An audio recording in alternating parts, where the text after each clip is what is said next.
Good evening po.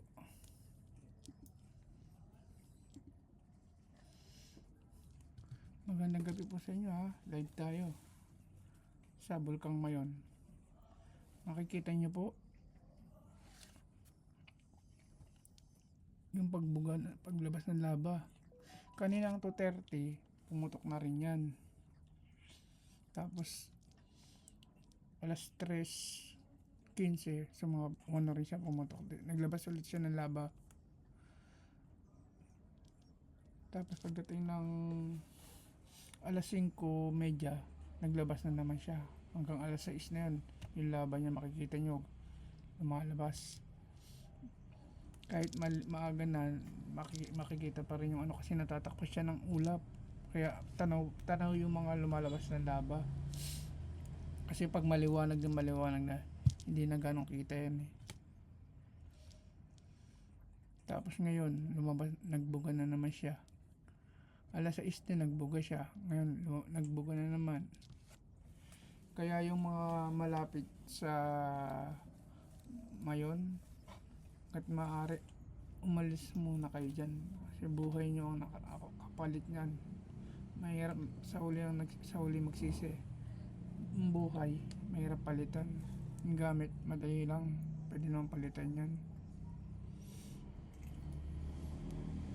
Akala ko alien yung lumilipad. Akala ko alien. Ano lang pala.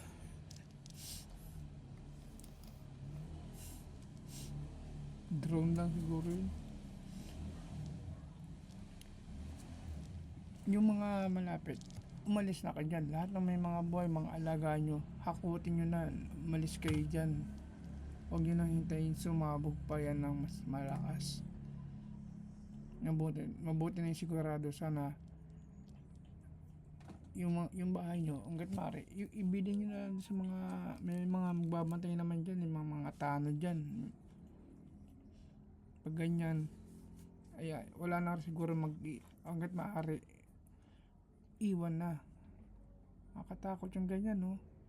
Yeah, magandang picture, magandang panoorin. Pero pag sumabog yan, pwedeng mawala buhay niya dyan. Balikan nyo na lang.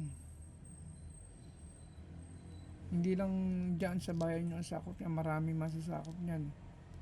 Huwag lang din sana umulan para hindi matulad sa nangyari dati sa Pinatubo.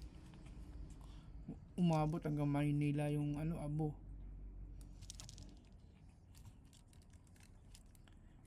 Yung talong pumutok din, hindi naman ganong kaanuhan, pero hindi naman umulan, kaya hindi naman walang ganong masyadong napinsala. Ayan, kitang kita naman, maagos na laba oh. Ang ganda niya panoorin pag sumasabog, makikita mo talaga yung baga lumalabas. Ang problema yung baga na lumalabas, akala mo maliliit, malalaki yan. Tulad yan, ang layo-layo niya pero tanaw na tanaw.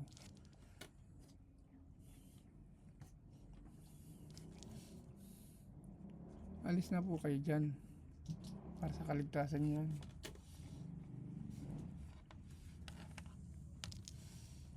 Sige po, magandang gabi po, ingat po tayo. May mga kamag-anak dyan o may mga kilala, kung may kontak kayo, kontakin nyo na, paalisin nyo na. Huwag nyo na hintayin na may mangyaring hindi maganda. Kita yan, ang ganda, katulad yan oh. Ang daming inilalabas, grabe.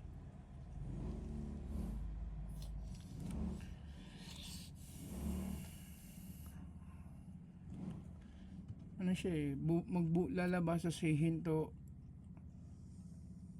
Lalabas sa hinto. Minsan matagal yung mga lumalabas na lava. Pero mamaya biglang tulad niya na nawala na naman. Bumabas yung ano niya kasi. Nung kaninang mga alas 6 yata, yung kaninang hapon lang. Nagbuga ng ano eh. Ang laki ng bato makikita doon sa ano eh, sa screen na bumabagsak yung bato. nagbabaga. Nakaalos nakarating dun sa kalahati ng buong katawan niya. Hindi biro yun. Yung bumabagsak natatanaw dito. Samantalang ang layo-layo ng camera. Ang layo sa bulkan pero natatanaw. Ibig sabihin malaki yun. Tulad nyo nung yung gatuldok na ano na liwanag na yun, yung lava, pero marami yun.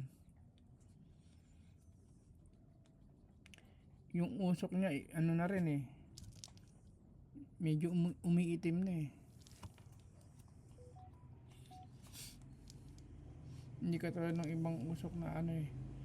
Umuusok siya pero kulay ano siya, kulay abo. Ito ano na siya, medyo itim na eh. Hindi katulad na karang araw lang, medyo maputi-puti pa nga eh. Kalak mo nga ano ulap. Basta ingat na lang po. Paalam na po ah. God bless. Salamat ulit sa mga nag-like at nag-subscribe. Ingat po.